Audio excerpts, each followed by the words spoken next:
What's up, guys? Welcome back to another unboxing. I know this has been a big one we're all really excited for, so we're just going to jump right into it. Of course, off the bat, we have the beautiful illustration, double-sided, that goes with the piece.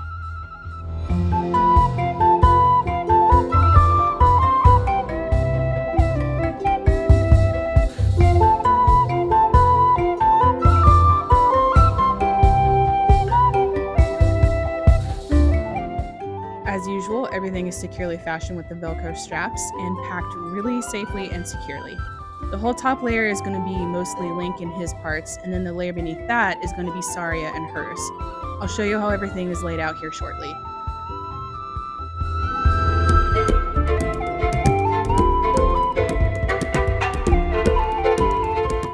As you're starting to remove everything from its slots, be most careful with Link's body, Link's head, and the last one is Navi, which is going to be one big piece. The base is going to be one of those where it does stick through both layers, so you have a couple pieces of foam that you need to remove. And just for scale, this is how big it looks with my hand.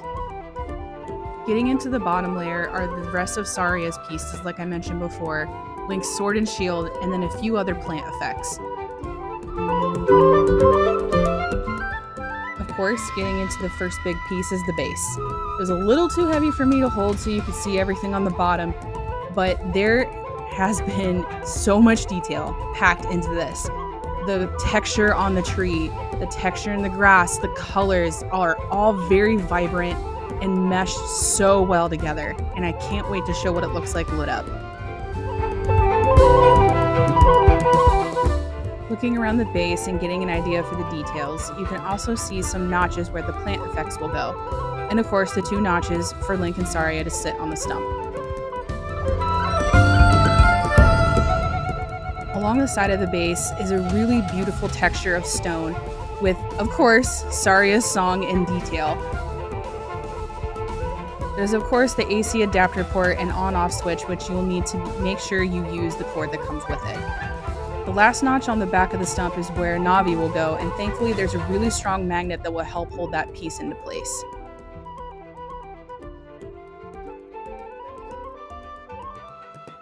First up is of course Link.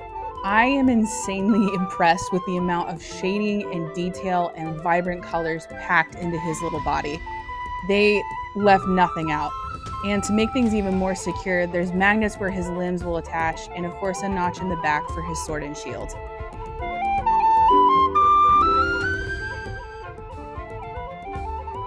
Next up is of course Saria, and just like Link, her whole body has plenty of detail packed into it with the shading, her little jumper, which is so cute, and of course magnets in all the spots where her limbs will attach. Seriously, I can't get over how well done and how clean the paint application is on this.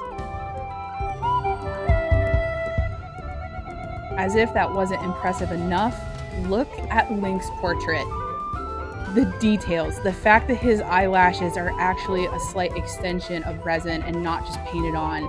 His ears, the shading in his hat, his hair, it's just so well done and clean, and he looks alive.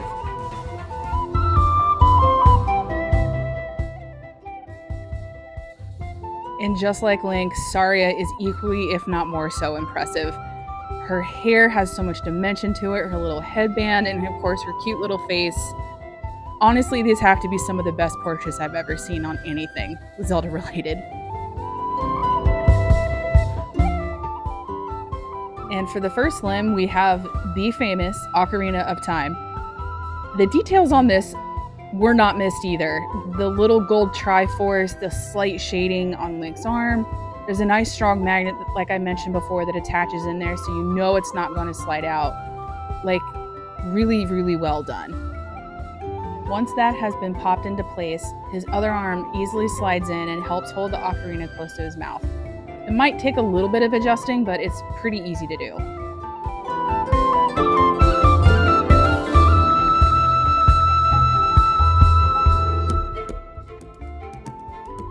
Next up is Saria's arm, and you can see, again, the shading and the details and everything from her fingernails.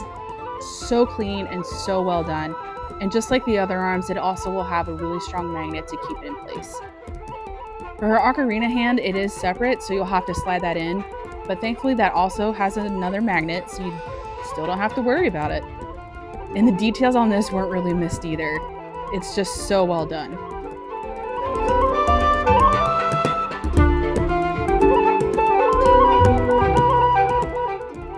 Of course, the last iconic bits for Link's ensemble, his Kokiri sword and shield.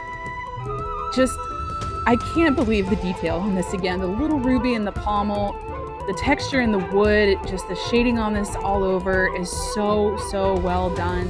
Just a touch of gold, and it slides right into the notch on his back that I showed earlier. I would use a little bit of tack just to be safe, but it holds in really well.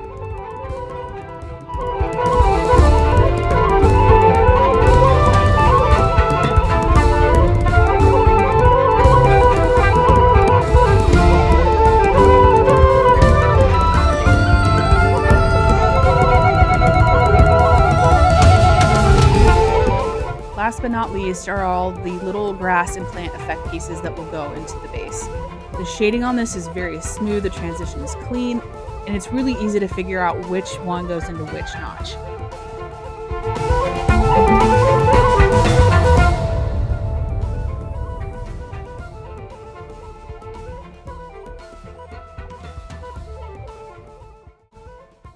These are the last two plant pieces that will fit in toward the back of the base, and I love the little leaf texturing that they were able to capture on every single piece, as well as some subtle shading to give it a little bit of life.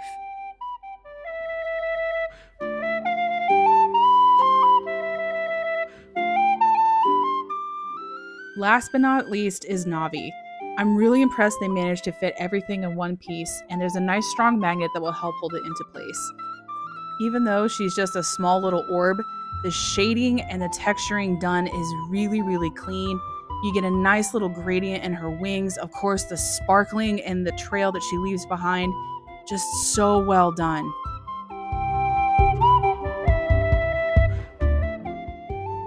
Now that everything's into place, time to just soak in the nostalgia, enjoy this beautiful statue, the colors, the details. Like, this truly has to be one of the best pieces they've come up with.